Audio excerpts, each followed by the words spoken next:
काय झालं बाबा रात्री?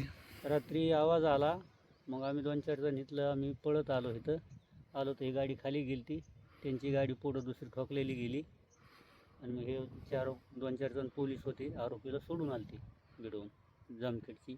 म्हणजे आम्ही विचारलं त्यांना कुठले, ते म्हणले आम्ही जामखेड पोलीस स्टेशनचे.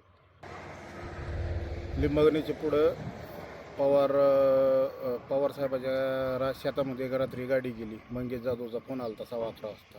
नेकलूर पोलीस स्टेशन आणि पाडोदा पोलीस स्टेशनचे पोलीस कर्मचारी येऊन भेटी देऊन गेले तर घटनास्थळी.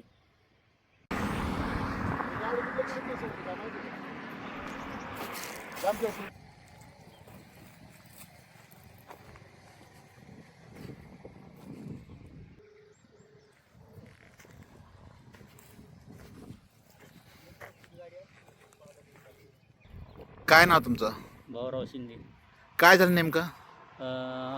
रात्री आवाज आला आणि आवाज आल्यानंतर आम्ही पळत आलो. ते पोलीसची गाडी इकडे खाली आली, आरोपी ते पोराची गाडी पुढे गेली आणि मग आवाज आले, आम्ही इथं आलो तर ही गाडी इथं आली. हे 4-5 जण होते. पोलीस लोक? हां, पोलीस लोक. कोणाला काय लागलं होतं का? थोडं लागलं होतं त्यांना, मुक्का मारा असं लागलेच म्हणत होते. एक जण बारगाड्याला चमकत आहे म्हणले, एक जण मांडीत चमकत आहे.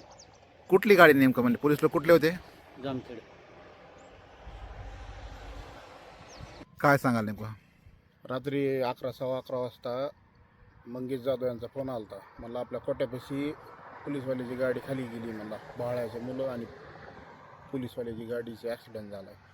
तर त्यावेळेस नेकलूरचे पोलीस स्टेशनचे लोक आणि पाडोद्याचे पोलीस स्टेशनचे लोक घटनास्थळी भेट देऊन गेले.